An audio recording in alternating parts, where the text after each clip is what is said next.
Nós vamos ler agora a quarta parte do livro 11 de Meditações, do Diário do Imperador Romano Marcos Aurélio. Vamos lá. Não lhe parece claro que nenhuma outra condição é mais favorável à prática da filosofia do que esta em que você, por acaso, se encontra tão próximo do fim? Não é possível podar um galho do seu galho vizinho sem podá-lo da árvore toda. Assim também, um homem que se aparta de um só homem desliga-se de toda sua comunidade. O galho, no entanto, é podado por outro. O homem por si mesmo se afasta do próximo quando o odeia e lhe dá as costas. Não sabe que ao mesmo tempo está amputando a si mesmo da sociedade inteira. Contudo, ele também recebeu de Zeus, organizador da comunidade humana, o dom de novamente se unir ao próximo e voltar a ser parte integrante da sociedade. Mas a cada vez que ele reincide em separar-se dela, cada vez mais difícil passa a ser voltar a se reintegrar na comunidade. Em suma, ao galho que desde o início vem crescendo e respirando junto com a árvore, não se compara o que foi podado e se tornou a enxertar, pois os seus princípios já não serão mais os mesmos. Aqueles que lhe criam obstáculos em seu caminho, pela razão reta na verdade, jamais poderão lhe impedir de avançar. Portanto, tampouco devem lhe induzir a anular a sua benevolência para com eles. Assim sendo, seja inabalável na firmeza dos seus atos e dos seus juízos, mas também na gentileza para com aqueles que buscam de toda forma lhe tolher e irritar. De fato, você demonstrará sua fraqueza, tanto ao explodir de raiva, quanto ao se acovardar ante as censuras. Tanto aquele que se assusta em demasia, quanto aquele que se revolta contra seus concidadãos, ambos são igualmente desertores da razão. Não há natureza inferior à arte, de modo que as artes imitam a natureza. Assim sendo, a mais perfeita das naturezas não pode ser superada pelo talento artístico. Todas as artes produzem obras inferiores, mirando as superiores. Portanto, o mesmo faz a natureza comum. Eis aí a gênese da justiça, e dela procedem as demais virtudes. Ora, quem não é indiferente às coisas insignificantes, que se deixe levar pelas aparências. Quem é precipitado ou leviano em seus julgamentos, nenhum destes pode ser considerado justo. Olha, essa passagem aqui ela é uma passagem de uma profundidade incrível. Ele já começa dizendo, né, que ele está claramente aqui no fim da sua vida, deve estar ali já, né, ele morreu durante uma das guerras defendendo Roma na divisa norte, próximo onde hoje é a Alemanha, né, a Germânia na época, e ele está próximo do fim. Então ele diz, né, não lhe parece claro que nenhuma outra condição é mais favorável à prática da filosofia do que essa que você por acaso se encontra, tão próximo do fim. Ou seja, no momento mais difícil, no momento da partida dele, é o momento que ele vê que realmente buscar e tratar essa filosofia é tão importante. E Sêneca disse outras vezes também, né, que a gente não deve deixar a filosofia para um momento, 15 minutos por dia eu vou ler filosofia. Se você quer ter sucesso no esporte, você tem que dedicar uma vida inteira a ele. Se você quer ter sucesso empreendendo, nos seus negócios, trabalhando, ou qualquer coisa que você quiser ter sucesso na vida, você tem que dedicar uma vida a isso.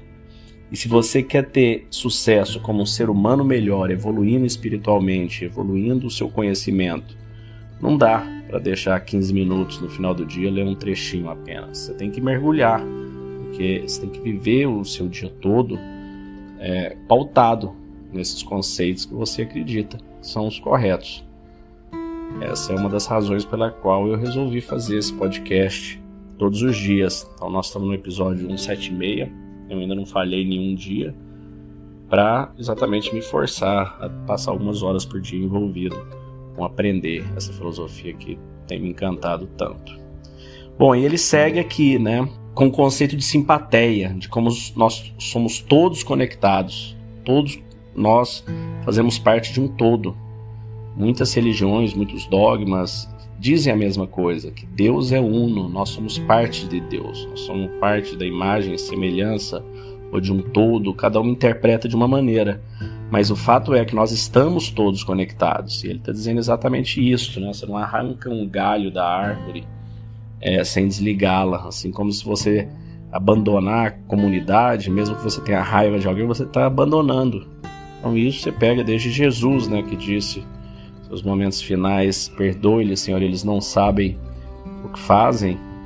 Gandhi e tantos outros deram essa mesma lição de que não adianta você achar que você vai amar só quem você ama, seus próximos.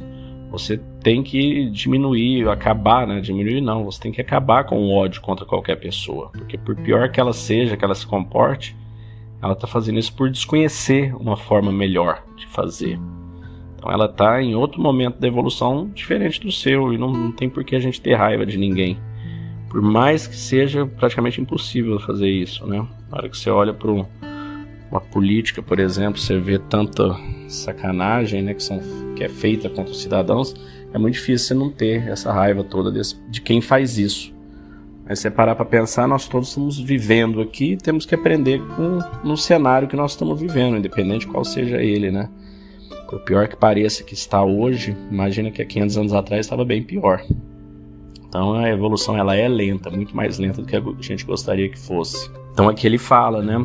Assim sendo, seja inabalável na firmeza dos seus atos e dos seus juízos, mas também na gentileza para com aqueles que buscam de toda forma lhe tolher e irritar. Ou seja, demonstrar, isso é um imperador, gente, eu fico muito maravilhado, né? Os imperadores sempre mandavam matar quem irritava eles. E ele está exatamente o contrário, né? Ele jurou nunca matar um senador, nunca tirar a vida de um senador, como era feito, né? Eles matavam todos e ele nunca fez isso. Obviamente eram tempos diferentes, há 2000 anos atrás, e eles faziam guerra contra o país, então assim, não é que ele era perfeito também, né?